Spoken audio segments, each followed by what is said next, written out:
سمعتوا اخر هاريه؟ شكلكم ما سمعتوش، انا جاي اقول لكم على الجديد بقى. بيقول لك يا سيدي في مركب اسمها كاثرين. كاثرين دي دخلت مينا اسكندريه. طب سفينه ودخلت مينا، فين المشكله يا شباب؟ قال لك لا، كاثرين دي محمله بالمتفجرات اللي رايحه للكيان عشان يكمل الاباده. ودول العالم رفضتها، لكن مصر قبلت بيها. وده عار يا اخويا ما بعده عار. بيقول لك الشعب المصري كده في العار.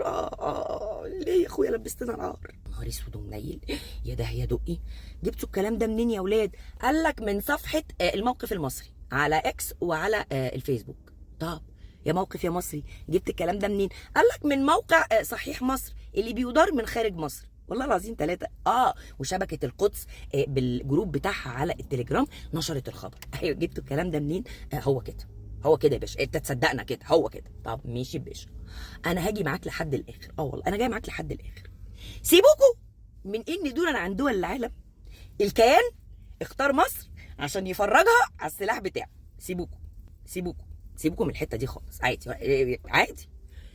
امريكا ما عندهاش طيران نقل حربي ينقل لها الاسلحه. يعني امريكا اللي حاطه لنا اكبر حامله طائرات واكبر مش عارف ايه وقواعدها منتشره في المنطقه كلها، مستنيه مركب كاثرين تيجي عندنا اسكندريه علشان تودي للكيان متفجرات. لا اله الا الله، لا اله.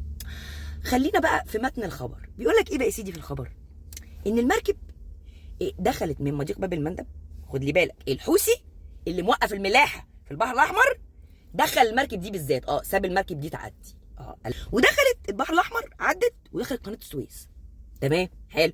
لا، راحت محوله على اسكندريه. طب ليه يا باشا تحود على اسكندريه ليه يا باشا؟ ما كده، ما نروح كده، ما هو السويس وكده الكيان اهو، ما تروح كده. ايه اللي يوديها اسكندريه؟ قال لك لا، والاكاده بقى ده فرغت الحموله بتاعتها ونزلتها. الله، يعني احنا ممكن نروح نتفرج على الصناديق، نروح نتفرج كلنا، وبعدين ايه، هيعبوها على كونتينرات يعني وينقلوها بري يعني؟